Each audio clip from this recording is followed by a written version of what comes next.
د فاطمه رضی الله عنها باره کې راځي کله چې وفات شوه او جنازه وشوه تدفین کېده او کله قبر ته کوزه شوه نو چا چې دفن کوله وایي هغه دې ځمکې ته وایي قبر ته وایي چې تا ته پته ده ستا غېږې له څوک راځي ستا غېږې له نن د حسنینو مور راځي جګرګوشه یې رسول راځي ورې خیال کوه ازار دنه نشي الله رب العزت ورته دغه ځمکه ګویا کړه ښه الله رب العزت ورته ځمکه ګویا کړه هغه قبر ورته وایي چې زه چې کوم دی د حسب او د نسب ځای نه یم زه د عمل ځای یم ماله چې راځې عمل به راوړې زه دلته حسب او نسب نه چلیږي چې یاره زه د پلانکي زوی یم او د پلانکي خاندان سره مې تعلق دی او زه سید یم او زه پلانکي یم نه هلته چې کوم دی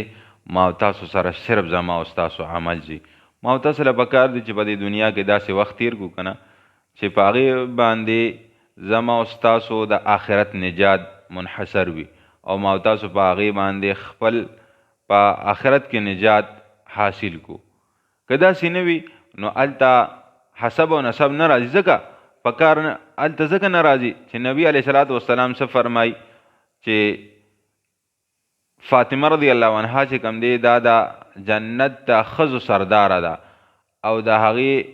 والحسن والحسین سید شباب اهل الجنه او د حسن او حسین چې کوم دی دا د جنت د ځوانانو سرداران دي زما عزتمندو که په حسب او نسب وي نو وګورئ مقام کم دی خو لیکن قبر څه وایي نه دلته حسب او نسب نه چلیږي زما عزتمندو زندگی یقینا چې ډیره کمه ده خو لیکن د دغې خبرې خاص کر لحاظ ساتل دي چې یاره زه په کومه لار باندې روان یم آیا که زه په دغه لار باندې روان یم او زه سبا قبر کې کېښودی شم نو آیا زما اعمال داسې دي چې زه په هغې باندې نجات بیا مومم او که نه وي نو دا خپله زندگی بدلول دي چې ما او تاسو خپله زندگی په هغه نهج په هغه لار باندې راولو چې په هغې باندې ما او تاسو د الله رب العزت رضا حاصله کړو او ما او تاسو چې کوم دی د هغه همیشتن د عذابونو نه بچ شو الله رب العزت دې عمل کول اسان کړي